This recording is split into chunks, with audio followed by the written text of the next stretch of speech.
In India, unfortunately, when we talk about colonialism, people accept the British as colonizers, but many of them don't accept the Muslims as colonizers. But they were. They imposed the Persian language. They were of Turkish descent. They imposed, Islam. They had taxes on infidels. They put up all their monuments. They destroyed temples, built mosques. So what do you think of that as a part of, just as much as Confederate symbolism, whether it's physical monuments or paintings or stories, heroism and all that, offends African Americans, and similar heroism against the Native Americans offends the Native Americans and should offend all of us as human beings. Similarly, don't you think that it's reasonable that there are a lot of people who feel that monuments named after the Muslim conquerors, their graves being celebrated as major places of, and their place in history, they have big boulevards and names, roads named after them, towns named after them. There's a town near Delhi called Ghaziabad. Bad means township or abode or place. Ghazi is a title given to a Muslim who slaughters and kills the infidels, a person who's sort of an infidel killer. So imagine a town named after somebody who came and killed the infidels. It's right there. But when you raise your voice, even for a debate, not to go out I don't believe that you should go out and physically do these things. I think you should have debate. But people who want even to raise these issues for debate get hit as for all kinds of things by the liberals. So the liberals have a double standard.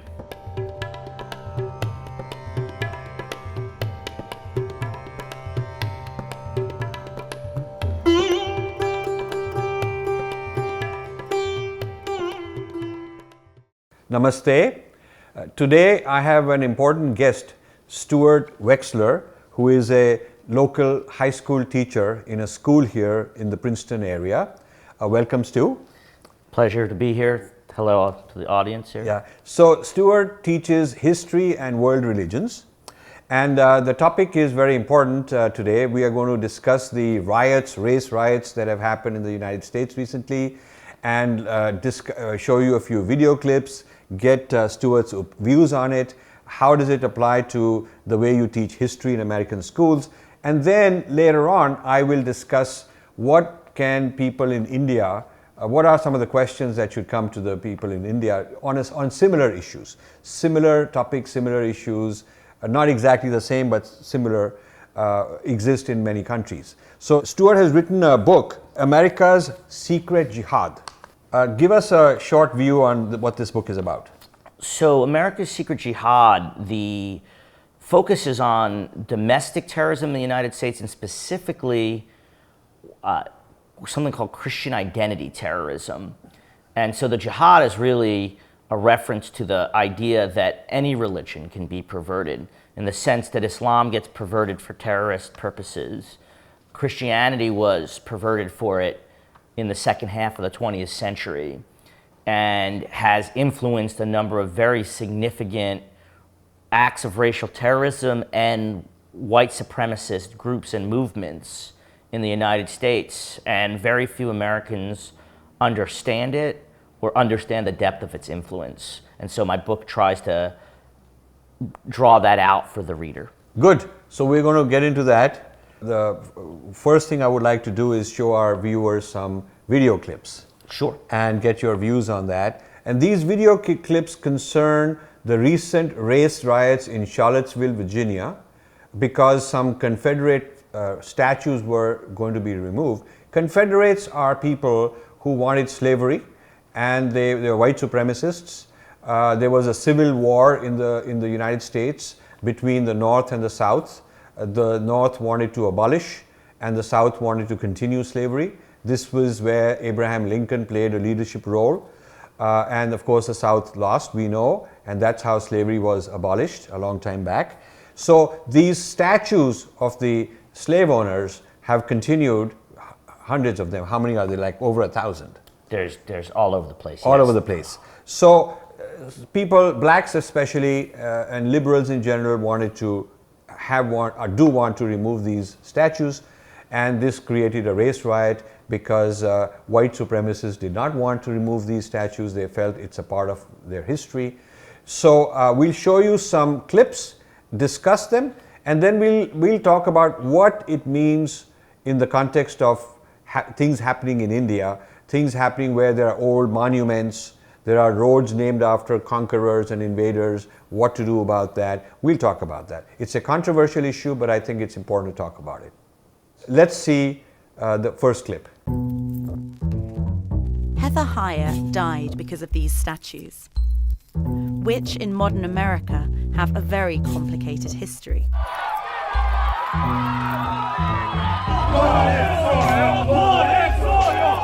The statues and monuments commemorate Confederate soldiers who fought against Abraham Lincoln's troops in the Civil War. They wanted to secede and create their own slave-owning nation. You can understand why many African Americans find the idea of statues commemorating Confederate leaders offensive. And you can also see why, in Charlottesville, white supremacists flocked to the city to protest against their removal. There are around 720 monuments and statues nationwide, nearly 300 of which are in Georgia, Virginia, or North Carolina. But the idea of simply removing them is also controversial. Many see it as erasing history and whitewashing the past. Is this something that's happened before? I mean, is this like the first time? No, especially in recent years, there have been a lot of controversies, especially in American college campuses, including right nearby where we are right here at Princeton University, about not just monuments, but artwork and buildings being named after certain historical figures. So at Princeton University, for instance, the Woodrow Wilson School of Foreign Policy was a source of controversy because Woodrow Wilson, when he was president of the United States in the early 1900s, enacted racist policies, and he himself was pretty much a racist. You know, Woodrow Wilson was a product of Princeton University, a very important figure. Lot of stuff here is named after him. And to tell a university which is very proud of its heritage and all the alumni are very powerful people that this major icon was a racist, I guess is very difficult for them to swallow. What are some hard-hitting racist policies he had? Well, Woodrow Wilson, for instance, he segregated the Washington, D.C. and the federal government in ways that it had not been segregated before. So he separated the races. So for instance, the U.S. Postal Service, he would make it so that white postal workers and black postal workers would be in separate parts of, say, a postal office building. So when you say he segregated the building, which means in the federal government building, blacks and whites had separate places. Yes. And so this was official. Yes, he did it by way of executive orders. And so Woodrow Wilson had been, he went to Princeton, he ran Princeton, he was governor of New Jersey. He also very famously, and this is possibly as important as anything he did policy-wise, he had a showing of one of the earliest major movies in American history called Birth of a Nation, which really popularized what we call, and this is going to be very relevant to our discussion on Confederate monuments, it popularized something called the lost cause theory of the Civil War. And it's the movie glorified groups like the Ku Klux Klan as being the protectors of white women.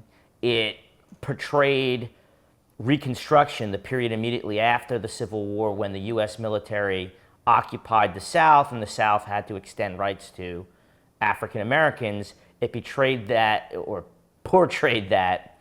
as a disaster and portrayed the Ku Klux Klan and the insurgents who fought against it as heroes, and really reinforced a number of stereotypes, not that they probably had to be reinforced that much at that point in time in American history, but it really reinforced a lot of stereotypes about blacks and gave this notion that was also being popularized by Southern historians that the South fought a noble cause during the Civil War, that it was all about the philosophy of states' rights. It wasn't really rooted in slavery, that there was inferiority between the races, that Reconstruction after the Civil War was a disaster for the country and especially for the South, and that it was really this noble group of people, the Confederates, the Confederate soldiers, that deserved to be respected. They may have lost the Civil War, but the lost cause here is they went down fighting the good fight. So what was the year of Woodrow Wilson in Princeton? He was the president of the university. Woodrow Wilson was president of Princeton, I believe, in the early 1900s. Okay, around World War I? Would have been before World War I. I mean, he was president during World War I. He was the president of the United States who took the U.S. into World War I. Correct. So that's why he's famous. Because one of the many reasons, yes. Okay. And he's famous particularly in what makes it interesting, and maybe we'll come back to it when we discuss the whole philosophy on monuments. He's very famous for his positions on foreign policy and his influence on American foreign policy. Rightly or wrongly, many people would say he was 20, 30 years ahead of his time. And so when you have the Woodrow Wilson School of Foreign Policy, that's what it's largely honoring, is that he wasn't just the president of Princeton University, he wasn't just president of the United States, he was someone whose views and ideas about foreign policy are considered incredibly important, not just in the United States, but worldwide. I think his legacy is largely that he took the United States from being a domestic-focused country to a country that wanted to become the superpower. Well, I mean, some people would argue that that may go back to a couple of presidents prior. Teddy Roosevelt?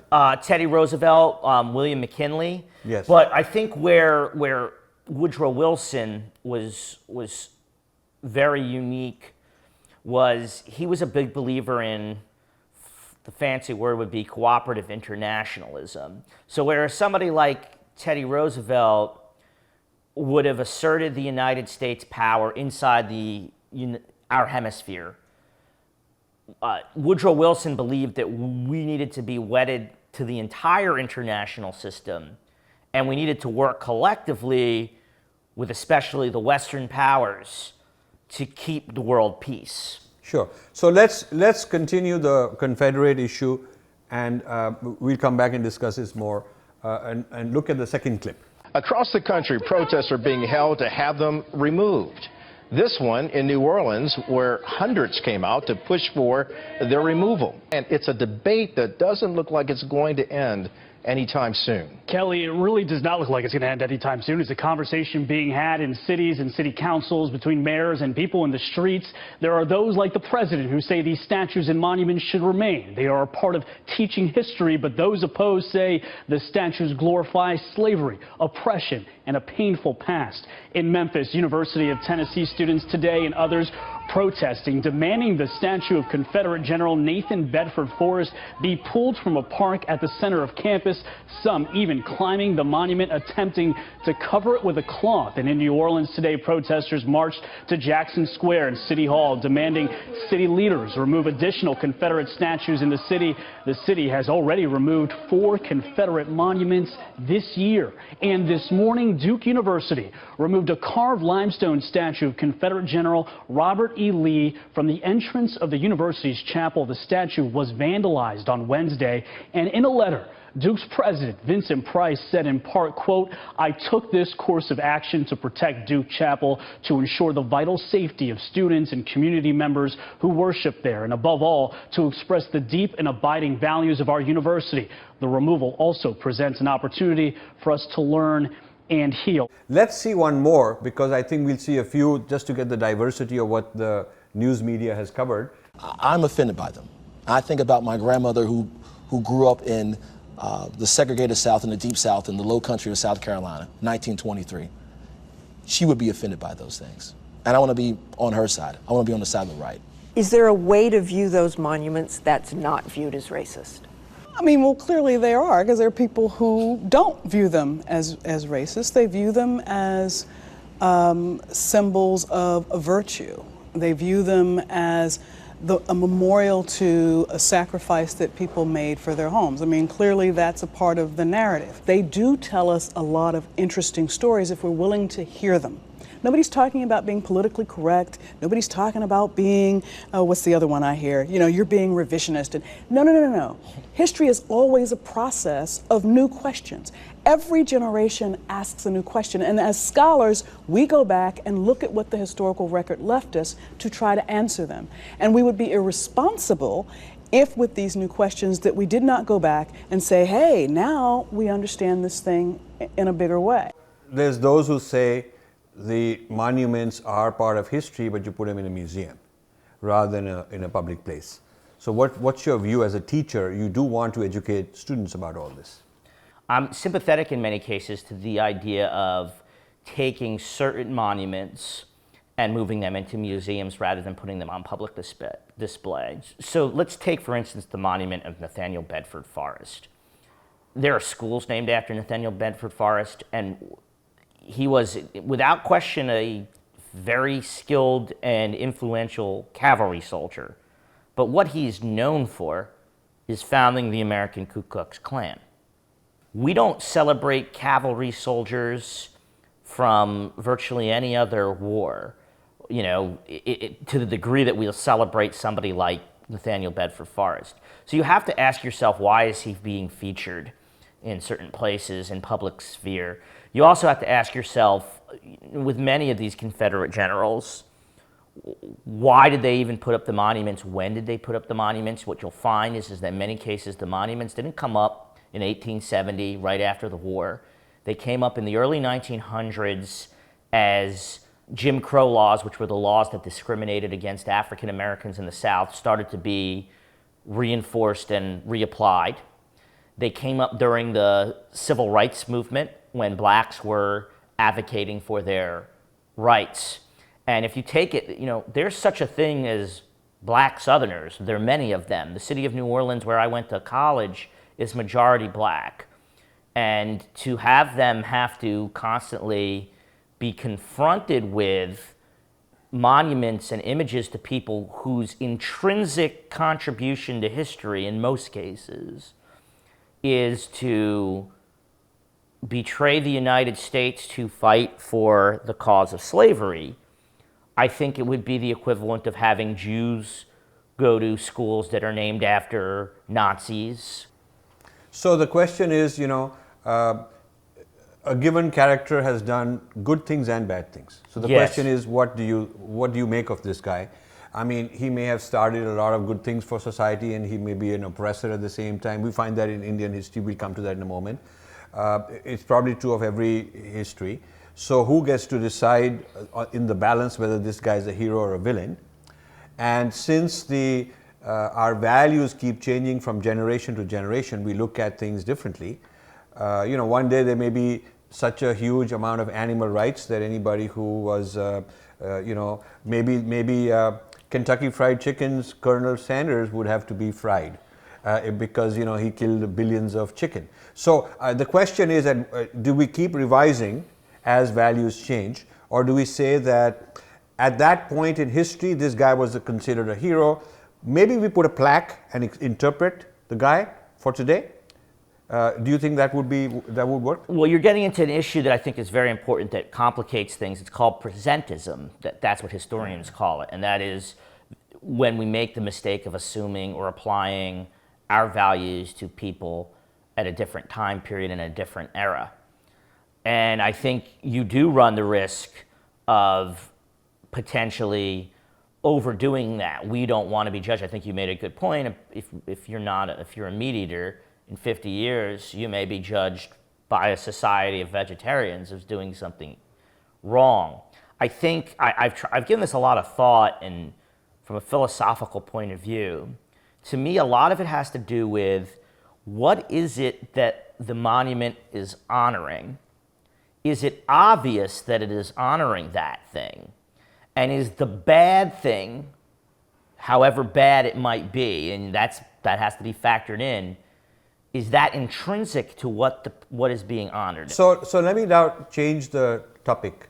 I think this is a good background this Confederate issue, slavery, Civil War, should we honor these people? Are they part of history? Should we throw them out? I think this is a good background for another point I want to make. Native Americans. Now, Native Americans also were persecuted, plundered, genocided culturally, physically, and all that. Why isn't there a similar outcry against that atrocity?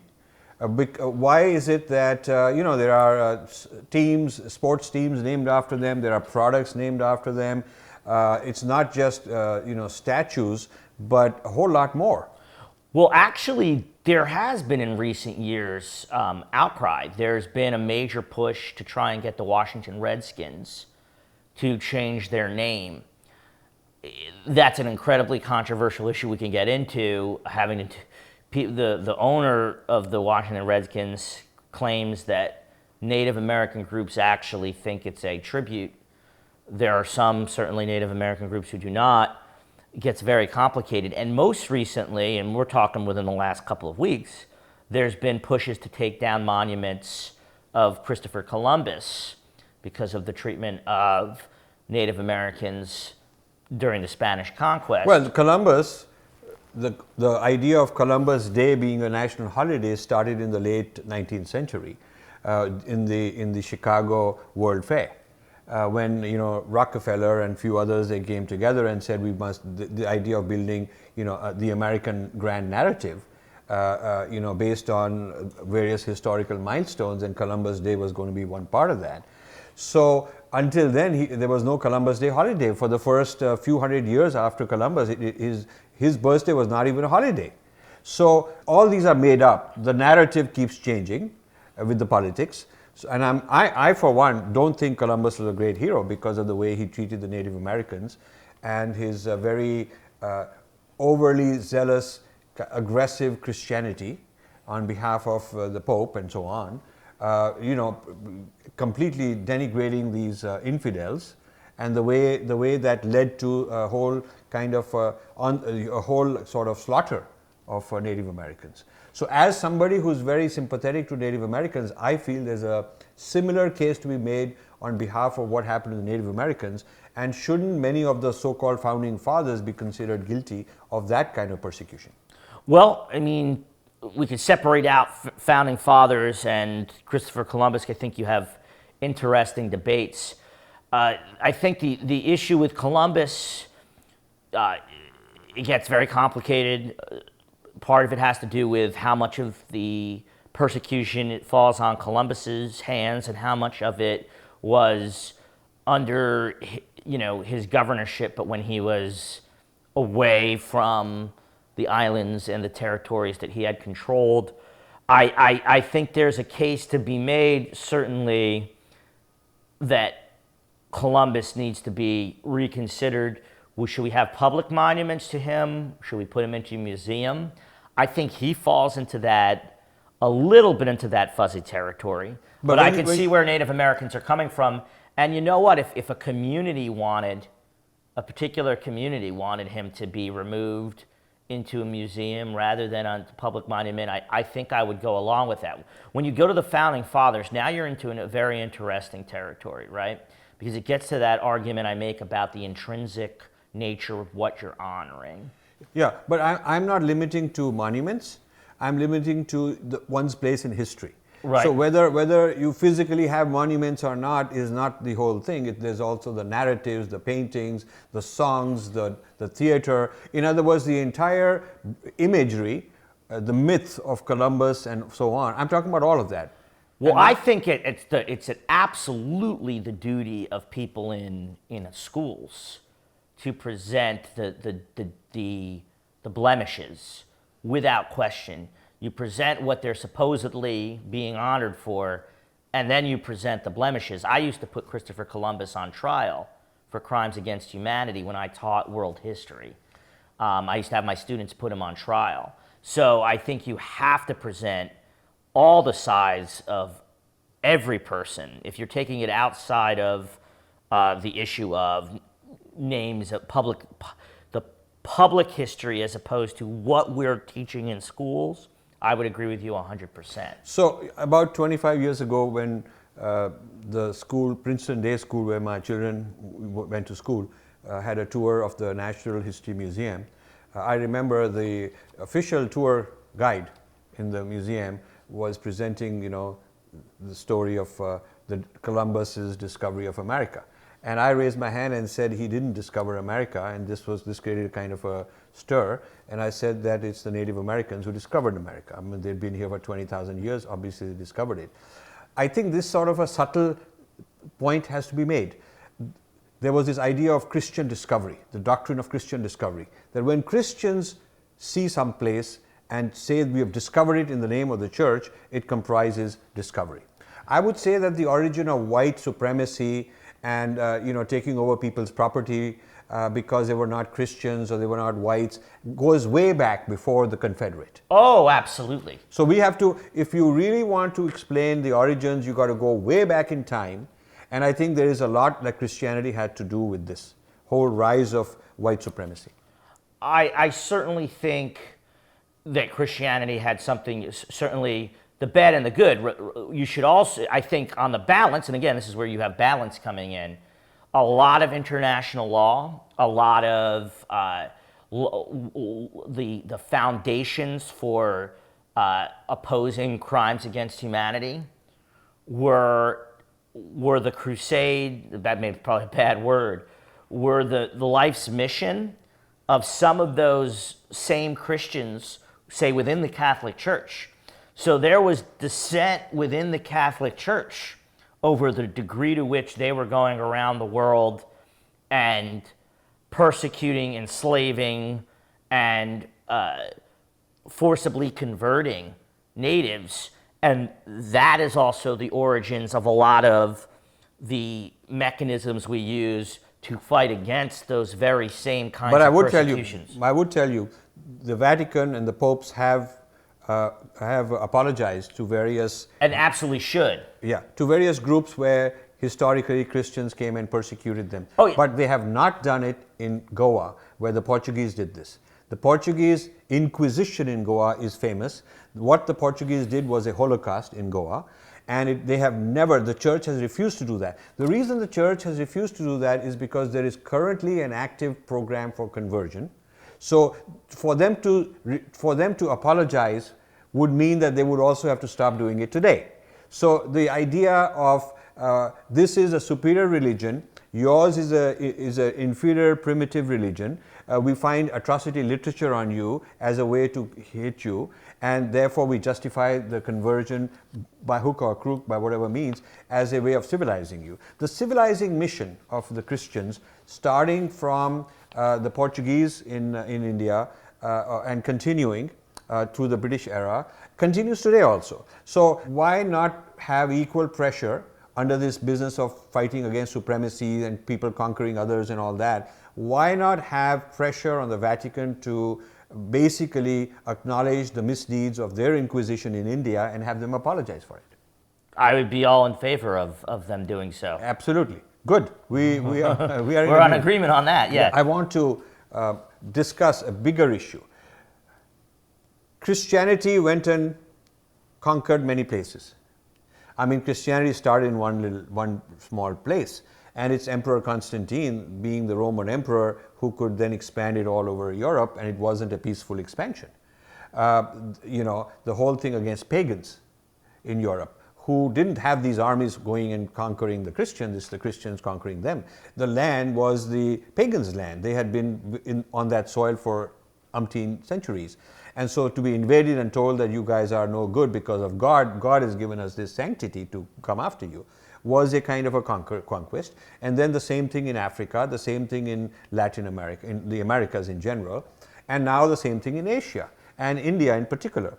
So this expansionism of Christianity in the name of God has had a huge impact on history against many other people. And the same I would say for Islam, because any religion where the God has mandated that it's not just for you, it is for everybody, and it is your job to go and franchise it. It's your job to either do it through violence or do it through coercion, through whatever means. Any such religion is sooner or later going to fall into violence, because somebody has a violent temper, has ambitions, is selfish, and starts using this religion as his method of expansion. So in India, the Islamic invasions have been going on for a very long time. They went on in the within 100, 200 years after Muhammad, these things started, Sindh and so on. And then it led to the establishment of the Mughal Empire for a very long time. And then the British came and dismantled all that and replaced it with a different empire. So in India, unfortunately, when we talk about colonialism, people accept the British as colonizers, but many of them don't accept the Muslims as colonizers. But they were. They imposed the Persian language. They were of Turkish descent. They imposed, Islam. They had taxes on infidels. They put up all their monuments. They destroyed temples, built mosques. So what do you think of that as a part of, just as much as Confederate symbolism, whether it's physical monuments or paintings or stories, heroism and all that, offends African Americans, and similar heroism against the Native Americans offends the Native Americans and should offend all of us as human beings. Similarly, don't you think that it's reasonable that there are a lot of people who feel that monuments named after the Muslim conquerors, their graves being celebrated as major places of, and their place in history, they have big boulevards and names, roads named after them, towns named after them. There's a town near Delhi called Ghaziabad. Bad means township or abode or place. Ghazi is a title given to a Muslim who slaughters and kills the infidels, a person who's sort of an infidel killer. So, imagine a town named after somebody who came and killed the infidels. It's right there. But when you raise your voice, even for a debate, not to go out I don't believe that you should go out and physically do these things. I think you should have debate. But people who want even to raise these issues for debate get hit for all kinds of things by the liberals. So the liberals have a double standard. They have one criteria to fight white supremacy, but they're not applying the same criteria to fight Islamic supremacy. What do you think of that? Well, I mean, there's a lot to unpack there. I think when you're talking about the monuments, and I was trying to get at this earlier, I don't think offensiveness by itself I think that has to be very carefully balanced against the potential for rewriting history and presentism and imposing it on people. I think what you have to do is, again, as I said before, I would look at these monuments and I would say, what exactly is it clearly attempting to honor? Is the person who's being honored intrinsically connected to the bad that it is that they're being associated with? In other words, am I honoring Thomas Jefferson because of his role in promoting these universal ideals in the Declaration of Independence? Or is the monument for Thomas Jefferson intrinsically honoring his position on slavery? I think with Thomas Jefferson, you'd say, we're trying to honor the thing that he did well, and we'll leave it to the schools to talk about the thing he did poorly. Now, in your issue, I agree with you. I would add, though, that it's not just religions. It certainly was colonial and imperial, what the Soviet Empire did, what the Chinese have done in places like Tibet, and they are atheist in nature. Right. So religions tend to get tarnished with a broad brush. Anyone is capable of perverting a religion and using it for a negative cause. I would have to take things, again, on a case-by-case basis with what you say. I do think the debate is worth having in almost every instance, right? Because even if you don't take the monument of Thomas Jefferson down, the debate about that monument gets at the complexity of the history. What is it that we want to honor? What is it that we want to remember? What is it that's not worth honoring and not worth remembering? And then the dialogue happens. I would say in the case of that one instance you had brought up, as you described it, that's to have a street specifically honoring the intrinsic nature of the word is somebody who slaughters people who don't agree with their belief system, to me, as presented, that would be a pretty good case for not only having the debate, but actually changing it. Yeah, so let me show a few pictures. The first one is Safdarjung's tomb. Safdarjung's tomb in Delhi, huge, huge complex, very, very massive kind of, and he was a Muslim ruler who was given control over Kashmir, that had not been a Muslim ruled place, for thousands of years. It was a Shaivite place. A lot of history of Shaivism and Tibetan Buddhism comes out of there, and then it was taken over, and now it's a dominant Muslim population place. This happened, and this guy is a major ruler at that time, and he also was administering the Mughal Empire for a long time. So that's one overdone. In Delhi, there's so many locations, townships, neighborhoods named after him. The second picture I want to show you is Humayun's tomb. He was the second Mughal emperor. He expanded the Mughal Empire, way beyond the original founder Babur had done, all the way to the east and so on. So the expansion of the Mughal Empire happened under him, and his tomb is a very large mausoleum in Delhi, highly celebrated, a lot of funding that goes, a lot of music festivals and Sufi festival, all kind of things happen in his honor in that place. So it's sort of like the Kennedy Center, that kind of it's sort of like a huge place where things happen, and it's named after him, and his grave is there. The third image I want to show you is the birthplace of Lord Krishna was confiscated by Aurangzeb specifically and explicitly to have Eid prayers. So they destroyed what was there, put up different Islamic structures for Islamic prayers, and then later on allowed a small part of it to be reconstructed as a Krishna temple. So today you will see both of those things side by side. You will see a lot of such examples. I mean, I'm just giving you a few, but suffice it to say that all across India you will find that construction material is precious. So somebody has got marble, they've mined valuable granite, valuable, carved it into blocks and built some stuff. Making a very strong foundation to put up a very tall building is very precious. So rather than starting from scratch, if the conqueror wants to build their own structure, it's better to go and destroy a temple. You get a lot of construction material. You can justify it as killing the idols, the idolatry and all that stuff, and you can refurbish it and rebuild it up as your own.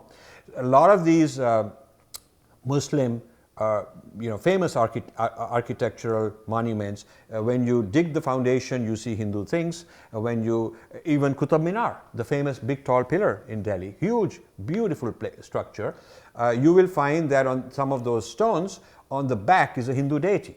So they've broken a Hindu temple, reversed it, put the deity on the inside, and reused that. Now this is not surprising because Christians did it in Mexico. So conquerors who expanded, any expansionist group, whether it's religious, whether it's secular, it's true of the non-religious conquerors and people expanding also, they tended to justify their actions of taking over land and property and making slaves and all that based on some ideological basis, that they were superior and therefore they had a right to do this. A large amount of the material property of land and gold and whatnot was actually taken over. So what do you as a history teacher have to say about all these so many examples of this sort? Again, the reason why I'm sympathetic to the debate, the reason why I think you have to be careful at least and have some sort of guidelines and limiting principles is you can run into an infinite regress here on who did what to whom. So if you say, okay, well, let's get rid of the Catholic monuments that displaced Mayan, well, what about what the Mayans did when they were an empire? What about what the Aztecs did? What about what the Incas did? unfortunately, again, I don't. The history of human beings conquering or displacing or absorbing other cultures and groups is so ubiquitous that you'd be running into, you wouldn't be able to basically keep monuments up. Basically, every monument you'd have would be to like Martin Luther King or Gandhi. And maybe that's all you should have, but I think you're going to be running into a lot of, it's going to be very difficult to find either a culture that hasn't been guilty of the very thing that they're accusing another culture of in some cases, if you keep on going down purely that route.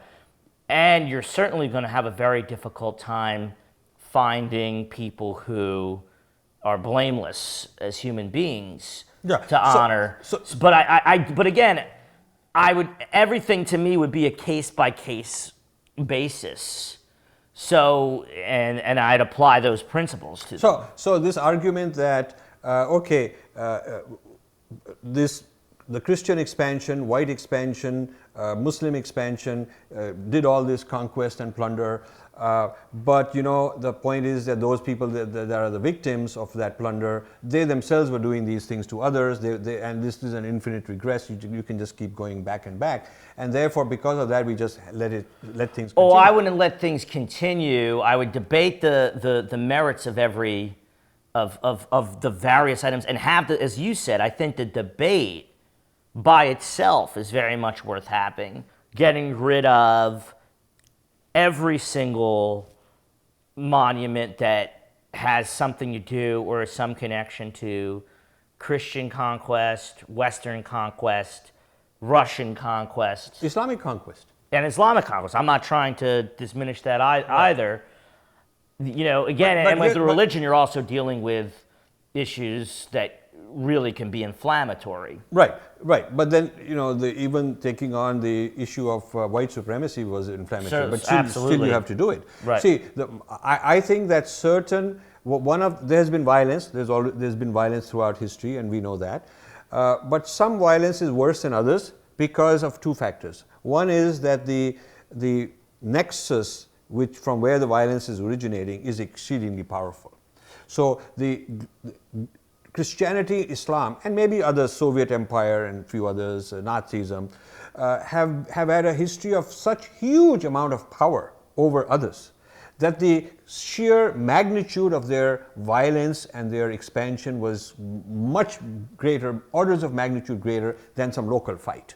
So you cannot say that some African tribe was fighting another tribe and they already had this violence, so all these foreign people come from either they're Christians or Muslims and they exterminate a whole lot of them. It's about the same thing. It's not the same thing for the reason of the magnitude being different. Second point is, there is a difference when there is an intercontinental violence, because then you're imposing a whole new civilization, a whole new language, a whole new framework. If it's a local issue, between this community and that community, it is not that they've come from thousands of miles away. They are expanding some land. This guy takes over some land, and then that guy takes over some monuments and land. It is bad. It is absolutely wrong, but it's not of the same scale.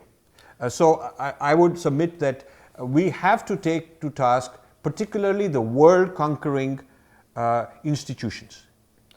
Well, I mean, I think you can make an argument there. To me, though, sometimes you have to look at the intent behind the group simply because they couldn't pull off the degree of imposition that they wanted to. I mean, I'm sure that there have been plenty of regional conquests where the end result has been very, very brutal for the losing cause, and they would take issue with you saying that the Christians are necessarily much worse. I think the scope, I agree with you on scope. I think what that implies to me is that you're simply going to have a lot more discussion. Those religions still, almost every world religion still holds out the metaphysical claim that they are correct. And it's a metaphysical argument that's nearly impossible to fight with. Correct. Right? But whereas white supremacy isn't usually rooted in anything metaphysical that is difficult to fight. And the reason why I say that matters and that's relevant to the discussion is if you start taking down certain religious items, you may run in, and again, I'm open to the debate. I'm not trying to completely discount what you say. I just think that you're going to run the risk of saying to somebody, what you're saying is your religion is wrong. I mean, evangelical Christians believe that they have a metaphysical duty to spread their religion. Now, I would argue to them that if they did it by way of violence, that runs completely counter to what their own religion says. No, okay, the thing is this. The people have a right to have their own metaphysical claims. They have a right. There is a difference between I'm right, but you have your truth, your claim to truth, I don't accept, but you have every right to live by it, versus my truth must prevail, and I have a right, I have a requirement, a responsibility to dominate and control what you believe. It's one thing to say, in my own mind, I'll believe what I want to. It's another thing to say that I will make you believe what I want to. So we come to the business of mutual respect. So I think religions where there is a whole doctrine of the infidel and God has mandated things against the infidel are in a different league altogether in terms of their propensity for violence than religions which are very chauvinistic, which say I know the truth and you guys don't, but it's not my job. Your enlightenment or whatever is your problem, and if you don't do it, you'll suffer. I'm not going to be telling you what to do. I have to fix myself and get my own enlightenment. So I think this business of collective salvation from God as the deal. The God has said that you cannot be, your salvation is a collective project. You and others should get together and impose it on them and rebuild this temple of David or whatever the specifics might be. I think that's a recipe for a much greater level of violence. You may be right there. I mean, I think it's difficult to pin down because, again, there are impulses in virtually every single major world religion that speak against violence itself, killing of innocent people. In almost every religion, that is a huge no-no. Now, of course, many of those religions have ignored that, gone against it. So I guess what I'm trying to say is that there is counter impulses with every world religion, and I think we sometimes have to detach also culture from religion too, which by that I mean you can attribute the actions of, say, a European king to their religious point of view. But in many cases, you might be able to say that they were cynically using their religion as a justification for their own political and secular motives as well. And the Arabs often were expanding just as expansionist kings and using this thing about I'm going to take over all the gold from your idols because I've been asked to kill idolatry, that as an excuse. So yes, there is that argument. But let me just bring one example of this self-cleansing thing that you said many religions have, or most religions have. In the 1990s, Cornell University religion department wanted to organize a big world religions event in the year 2000 for the new millennium, and my foundation was asked to support it, and they were going to have resolutions passed for condemning all those who are violating religious freedom. So they were going to bring in people who are being persecuted from a religious point of view, and whoever was going to persecute, whoever has been persecuting them would be called out, and so then they would be passing these resolutions. So I told them that my condition for supporting that conference would be that before the conference, since we had a couple of years, we should appoint a team of religious studies students, graduate students, one representing every major religion, and let them look at the primary religious text of each religion and yellow highlight anything which is a call for violence or antagonism against outsiders. So anything in Judaism, Christianity, Islam, Hinduism, Buddhism, etc., which was against infidels or those who are non-believers ought to be yellow highlighted. And then we should pass a resolution where all the religious leaders would say we either expunge these because they are causing harm, or at least we deactivate them and not teach them actively today. Because this is the sort of thing in our text we should not be propagating. The person who was head of religious studies loved the idea. She said it's absolutely historic and very creative, we ought to do it. And so we wrote this up and said, okay, that's the first project, a prelude to the big one, the big conference. Then I got a call back from her several weeks later saying that she's run into a roadblock. In fact, there are a lot of angry people for even suggesting such a thing, particularly the Abrahamic religions felt that we had no right to tamper with their books. I wasn't saying, you have to necessarily delete those passages. I was saying you deactivate and don't teach them. You just make a resolution saying these are not applicable for today. We're not going to teach them in class. That's all. That's all I'm asking for.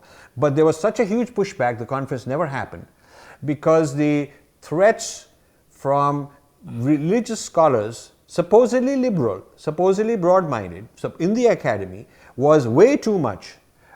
So what do you think of my proposal back in the 1990s? What do you think of this? Why can't today people say these verses in your text offend me? I would like you to not teach them anymore. Whether it's your whatever religion it is, suppose we had that kind of an intellectual gathering, and suppose that's how interfaith dialogue was going on, where we're actually going to the root of the problem, which is these teachings which are teaching, the denigration of other people. Why not expunge those or deactivate them going forward? That's an incredibly interesting and complicated issue there. I think, and I'm just trying here to devil's advocate for what the people who might, without knowing what they're going to say. So I'm just pushing back as if I were them. I think they maybe would come at it from a few different perspectives, and I'm not saying they're right, but I think these would be the perspectives.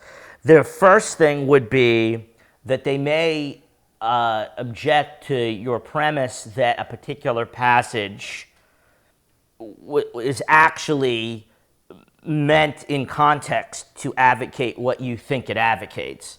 That might be one thing. But to give you an example, in that case, I told them that you should write down your interpretation for today. You should, if you feel that jihad does not mean violence, violent war, then you should put it down and make a resolution, absolutely make it official, that whenever we use the word jihad, we will explain it as such and such. And we will make it a point to teach them that it does not mean violence.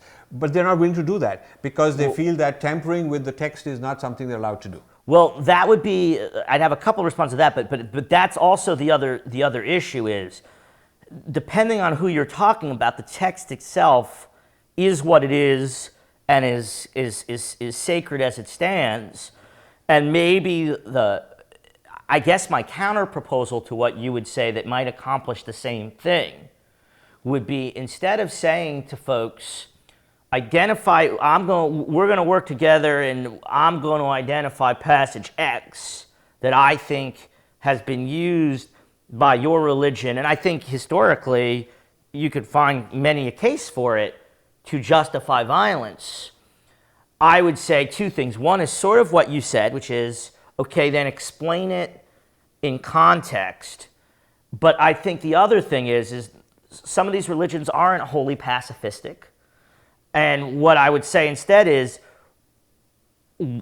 doubly emphasize the parts of your religion that you would probably be happy to acknowledge speak against violence. So basically you're saying, let the hate speech remain, but also have the positive, loving speech, and then ask them that when somebody uses the hate speech, you can counter it with the loving speech. I would say, what I'm saying is the actual actual empirical history of the last 1,000 years or more shows that the hate speech has been misused so much that if you really want to teach a new generation to stop doing that hatred, it's not enough to sort of go to these interfaith dialogues and be very pacifist and loving and then go back to your house of worship and start bringing those negative things again.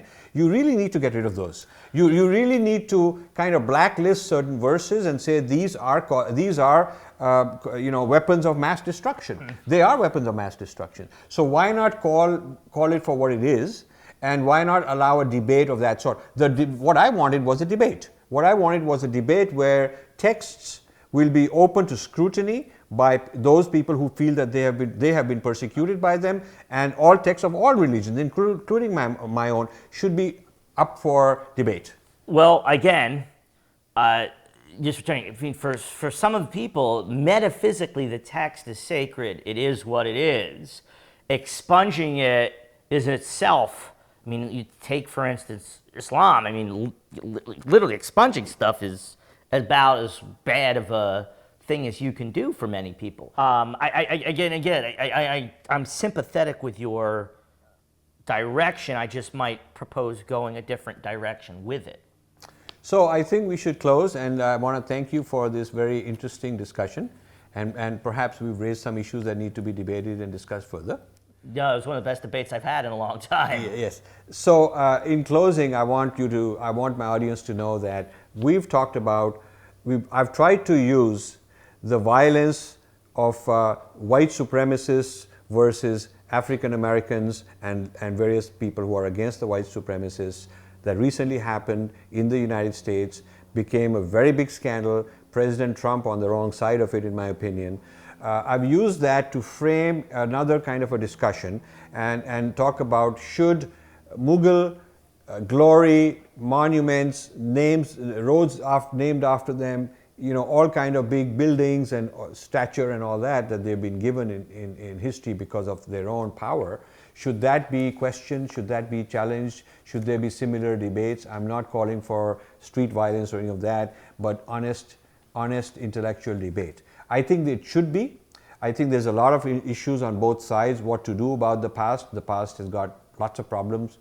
Most cultures and kingdoms and communities have had different kind of problems. What to do about that? How to teach history in a responsible way and in a way that is not chauvinistic, in a way that acknowledges the mistakes of the past and allows us to move into the future. So with that, I will close. I'm grateful to you for your contributions, for your help. I want you to continue donating to this channel. So click the donate button, help us out, and we'll continue the discussion in the weeks to come. Namaste.